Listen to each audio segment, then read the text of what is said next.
प्रत्येक मूल वेगळं असतं.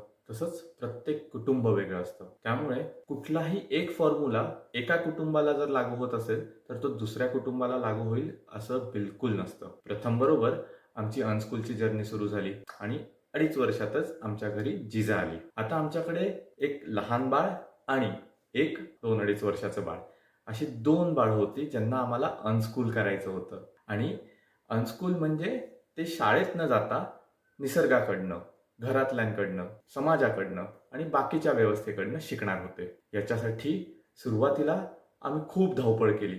खूप लेख वाचले, खूप वेगवेगळ्या व्यक्तींचे विचार ऐकले, YouTubeच्या थ्रू काही गोष्टी ऐकल्या आणि मग एक स्वतःचं टाइम टेबल बनवलं आणि विचार केला की चला आपण हे टाइम टेबल फॉलो करूया. पण जेव्हा टाइम टेबल फॉलो करण्याची वेळ आली, तेव्हा कळलं की अरे, आपण तर शाळाच घरी आणली आहे. शाळेसारखं आपण करतो आहोत.